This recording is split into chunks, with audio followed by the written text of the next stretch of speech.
एक बार विशाल अफ्रीकी सवाना में सिम्बा नाम का एक बुद्धिमान और राजसी शेर और फेलिक्स नाम का एक चालाक और चतुर लोमड़ी रहता था। वे दूर दूर तक अपनी उल्लेखनीय दोस्ती और अपने उल्लेखनीय कारनामों के लिए जाने जाते थे। सिम्बा अपनी सुनहरी अया और शक्तिशाली दहाड़ के साथ जंगल का निर्विवाद राजा था।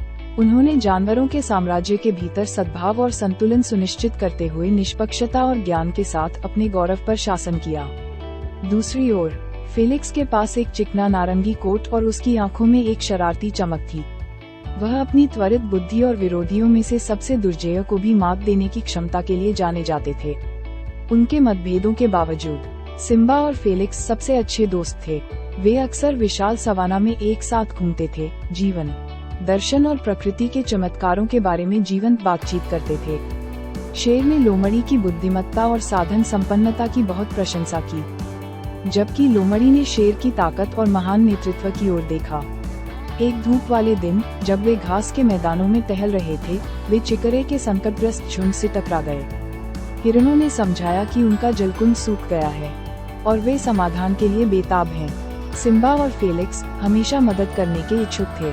उन्होंने गजलों के लिए एक नया जल स्रोत खोजने के लिए यात्रा शुरू करने का फैसला किया। उनके साहसिक कार्य ने उन्हें सवाना के दिल में गहराई तक पहुंचाया, जहां उन्हें रास्ते में कई चुनौतियों का सामना करना पड़ा। उन्होंने चट्टानों और घने जंगलों के साथ दुर्गम इलाके का सामना किया, लेकिन सिम्बा की ताकत और फेलिक्स की चालाकी ने उन्हें आने वाली हर बाधा को दूर करने में मदद की। शेर ने अपने शक्तिशाली पंजे का उपयोग घने वनस्पतियों के माध्यम से रास्ता साफ करने के लिए किया, जबकि लोमड़ी ने अपने फुर्तीले शरीर का उपयोग तंग जगहों के माध्यम से निचोड़ने और वैकल्पिक मार्ग खोजने के लिए किया। अपनी खोज के दौरान उन्हें अन्य जानवरों की जरूरत का सामना करना पड़ा। हाथियों का एक परिवार जो अपना रास्ता खो गया था, एक अकेला गैंडा साथी की तलाश में था, और जेब्रा के झुंड को भूखे लकड़बग्घों के झुंड से सुरक्षा की जरूरत थी। सिम्बा और फेलिक्स ने निस्वार्थ रूप से एक दूसरे की मदद की, उनकी सुरक्षा और भलाई सुनिश्चित की। अंत में कई दिनों की अथक खोज के बाद उन्होंने एक छिपी हुई घाटी के भीतर गहरे छिपे हुए एक शानदार झरने की खोज की। इसका क्रिस्टल क्लियर वाटर चट्टानों से नीचे गिरता है, जिससे एक मंत्रमुग्ध कर देने वाला दृश्य बनता है।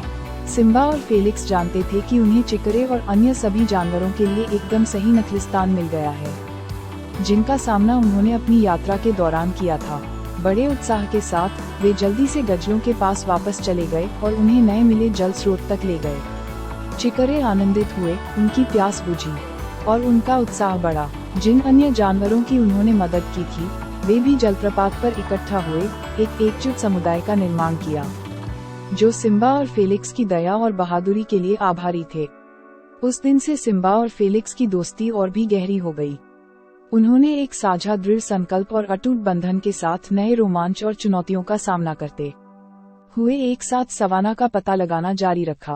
वीरता और दोस्ती की उनकी कहानियां दूर दूर तक फैली हुई हैं, जो अन्य जानवरों को एक साथ काम करने, जरूरतमंदों की मदद करने और एकता की सुंदरता को अपनाने के लिए प्रेरित करती हैं। सिम्बा शक्तिशाली शेर और फेलिक्स चालाक लोमड़ी ने साबित कर दिया कि सच्ची ताकत न केवल शारीरिक कौशल में बल्कि ज्ञान, करुणा और मित्रता की शक्ति में भी निहित है।